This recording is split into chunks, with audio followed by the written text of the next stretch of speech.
సాయిరామ్ సమర్థ సద్గురు సాయినాథ్ మహారాజ్కి జై. సాయి భక్తులందరికీ నమస్కారం అండి.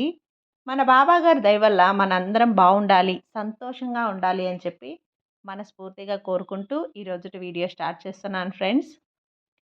ఇక ఈరోజు వీడియోలో మనం చూడబోయేది ఏంటి అంటే, కోట్లల్లో ఒక్కరికి మాత్రమే దక్కే రాజయోగం, మహాయోగం నీకు దక్కింది తల్లి, తప్పకుండా వినమ్మా అని చెప్పి బాబాగారు అయితే మనకు ఒక మంచి సందేశాన్ని అయితే తీసుకొచ్చేసారండి. ఆ సందేశం ఏంటి, ఆ సందేశం రూపంలో బాబాగారు మనతో ఏం చెప్పబోతున్నారు అనేది ఆయన మాటల్లోనే విందామా. బిడ్డా, నువ్వు అందరితో బాగుంటావు, అందరి మేలు కోరుకుంటావు, అందరూ కావాలి అనుకుంటావు. కానీ నీ వెనక నుంచి మాట్లాడుతారే, అది వ్యతిరేకంగా ఉండే విధంగా ఉంటుందమ్మా. నీకు తెలిస్తే నువ్వు తట్టుకోలేవు తల్లి.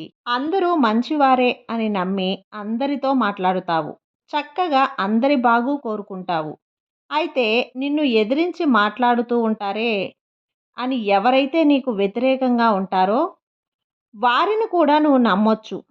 కానీ నీ ముందు నీ మాట, నీ వెనక నీ మాట మాట్లాడే అలాంటి వారి మాటలు నువ్వు విన్నావు అనుకో, అవి నీకు చాలా బాధగా అనిపిస్తుందమ్మా. నువ్వు అలాంటి వారి మీద నమ్మకం అనేది పెట్టుకోవటం చెయ్యొద్దు. అలాంటి వారిని నీకు కనిపించేలా నేను చేస్తాను తల్లి. ఎవరికి అన్యాయం చెయ్యని నీకు ఎలాంటి ఆపద రాకుండా నేను చేస్తాను కదా. నువ్వు మంచి మనసుతో ఉన్న నీకు ఎవరైనా ఆపద అని, ఎవరైనా నిన్ను నీ వెనక ఒక మాట అనుకుంటున్నారు అంటే ఈ సాయి తట్టుకోలేడు తల్లి. నువ్వు తట్టుకోగలవా చెప్పు. వారి ముందు మంచిగా బ్రతకాలి. నువ్వు నీ బాబా నీకు తోడుగా ఉంటానమ్మా, నీకు కాపలాగా ఉంటాను. అందరూ నిన్ను చూసి గర్వపడేలా నిన్ను నేను తయారు చేస్తాను కదా. అందరూ నిన్ను మెచ్చుకునేలా, అందరికంటే నిన్ను గొప్ప స్థాయిలో ఉండేలా చేస్తాను. ఇప్పుడు ఓటమి వచ్చింది అని బాధపడవద్దు. ఓటమి వచ్చినా సరే దాన్ని తట్టుకునే శక్తి నీకు ఇస్తాను తల్లి. జీవితంలో ఓడిపోయినా సరే, ఇతరులు నిన్ను చూసి చులకన చేసినా సరే కృంగిపోవద్దు. కృంగిపోయావు అనుకో, నువ్వు బలహీనపడిపోతావు. అలా బలహీనపడితే నువ్వు ఎలా గెలుస్తావు చెప్పు. గెలుపు కోసం ఎప్పుడూ పోరాడేది. ఇప్పుడు ఏర్పడిన ఈ ఓటమి నుంచి బయటపడేందుకు 100 రెట్ల ఉత్సాహాన్ని నేను నీకు ఇస్తాను బిడ్డ. నీకు అంచెలంచెల అవకాశాలు దొరుకుతాయి. నువ్వు కోరుకునే మార్పులు అందుతాయి. కొంతమంది శ్రమించాలి, కష్టపడాలి, ఓపికగా ఉండాలి, నమ్మకంగా ఉండాలి. అన్నీ చేస్తేనే నీకు కావలసింది మంచితనం నీకు దక్కుతుంది. చిన్నగా బాలేము అనగానే ఏదో ఒక జబ్బు చేసినట్లు దిగులుగా ఉండవద్దు. అలా దిగులు పడి తినకుండా ఉంటే మరింత దిగులు పెరుగుతుందే తప్ప నీకు ఉత్సాహం అనేదే రాదు. అలా కాకుండా ఏదైతే అదే అవని, ఏం జరిగినా సరే చూసుకుందాంలే అనే రీతిలో నువ్వు ఎప్పుడూ కూడా దిగులు పడకుండా నిబ్బరంగా ఉండాలి. ధైర్యంగా కడుపు నిండా తిని కంటి నిండా నిద్రపో. అప్పుడు ఎక్కడ లేని ఉత్సాహం వస్తుందమ్మా. నీ దిగులంతా పరారైపోతుంది. మనసులో ధైర్యం ఉంటేనే మన కష్టం అనేది ఎప్పుడు కూడా మన దగ్గరికి రాకుండా ఉంటుంది. కాబట్టి నీ సాయి మీద నమ్మకం ఉంచి నువ్వు తప్పకుండా ధైర్యంగా ఉండాలి. నీకు వచ్చిన కష్టం నుంచి ఎలా బయటపడాలో ఆలోచించు. దాని నుంచి బయటపడేందుకు సాయి నాకు శక్తిని ఇవ్వు అని నన్ను అడుగు. తప్పకుండా నీకు అందిస్తాను. ఒక్క విషయం గుర్తుపెట్టుకో బిడ్డా, నిన్ను కిందకి లాగాలి అనుకునేవారు చాలామందే ఉంటారు. అలా అనుకున్న మాత్రాన అది జరిగిపోదు తల్లి. ఈ సాయి అంటూ ఒకడు ఉన్నాడు కదా. ఈ సాయి అనుకుంటేనే జరగద్ది. కాబట్టి నీ కోసం, నిన్ను మంచి స్థాయిలో ఉంచడం కోసం, నిన్ను ఎప్పుడు కూడా ఆనందంగా ఉంచడానికే నీ సాయి ఎప్పుడూ ప్రయత్నం చేస్తానమ్మా. నిన్ను కిందకి దిగిపోవాలి, నిన్ను కిందకి లాగేయాలి, నిన్ను ఎప్పుడు కూడా ఎదగనివ్వకుండా తొక్కేయాలి అనుకున్న వాళ్ళ ముందు నువ్వు తల ఎత్తుకొని బ్రతికేలా ఈ సాయి నిన్ను నిలబెడతాను. నేను ఓడిపోయాను, నేను నిలదొక్కలేకపోయాను అని ఎప్పుడు కూడా కృంగిపోవద్దు. నీ సాయి నిన్ను నిలబెట్టడానికి విశ్వ ప్రయత్నం చేస్తాను. నిన్ను ఎప్పుడు కూడా అందరి ముందు తల దించుకొని బ్రతికేలా కాకుండా తల ఎత్తుకొని బ్రతికేలా చేస్తాను. ఎప్పుడు కూడా సాయి మీద నమ్మకంతో గుర్తుపెట్టుకో తల్లి. నువ్వు ఇంకా నీ జీవితంలో ఎంతో సాధించాల్సిన ఈ సాయి బిడ్డవు తల్లి.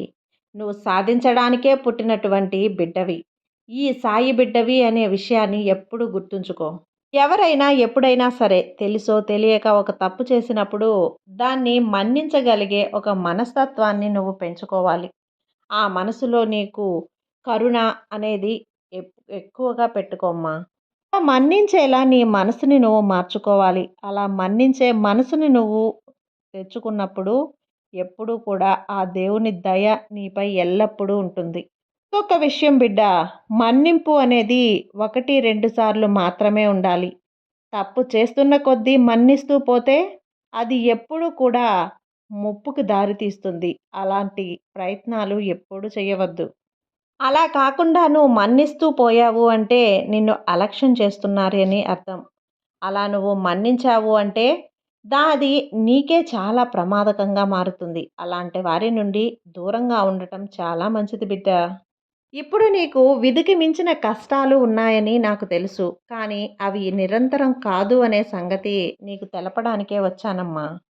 వీటన్నింటి నుంచి నిన్ను కాపాడి, వీటన్నింటి నుండి నిన్ను ధైర్యంగా ఎదుర్కొనే శక్తిని నీకు ప్రసాదించడానికే ఈ గురువారం నీతో మాట్లాడాలని వచ్చాను. శుభదినాన నీకొక మాట చెప్తున్నాను విను. నీకున్నటువంటి చెడులన్నింటినీ కూడా తొలగించేసి, నీ చుట్టుముట్టినటువంటి దుష్ట శక్తులన్నింటినీ కూడా తరిమి కొట్టేస్తాను బిడ్డ. ఇవన్నీ నీకెందుకు చెప్తున్నాను? నువ్వు ఎంతో ఇష్టమైనటువంటి నా బిడ్డవు కాబట్టి. ఈ కష్టాలు, కన్నీళ్లను అన్నీ కూడా తుడిచివేసి నీకు ఎంతో ఆనందాన్ని కలిగించే వార్తలు తీసుకొస్తానమ్మా. ఇవే నీ బాబా తీసుకొచ్చేటువంటి మంచి విషయాలు తల్లి. ఇప్పుడే నీ జీవితంలో మంచి మార్పు రాబోతుంది. మహారాజయోగంలో అడుగుపెట్టబోతున్నావు. నీ కన్నీటి చుక్కలన్నీ కూడా ముత్యాలుగా మారి ఆనందం అనే పరవశంలో తడవబోతున్నావు బిడ్డ. నీకు రాబోయే జీవితం మహారాజయోగంగా జీవించబోతున్నావు. బాబా వాక్కు ఎప్పుడు కూడా అసత్యం కాదు. నీ సాయి వాక్కు ఎప్పుడూ సత్యమే. నన్ను నమ్మి నా మీద నమ్మకం ఉంచి ప్రశాంతంగా ఉండు. ఈ రాత్రికే నీ సాయి దర్శనం నీకు స్వప్నంలో కలిగిస్తాను. నన్ను తలుచుకుంటూ నా నామస్మరణే చేసుకుంటూ పడుకుంటావు కాబట్టి తప్పకుండా నా దర్శన భాగ్యం కల్పిస్తానమ్మా. సాయినే నమ్ముకున్న నిన్ను చెయ్యి వదులుతానా చెప్పు? నా చెయ్యి ఎప్పుడూ నీ చేతిలోనే ఉంటుంది.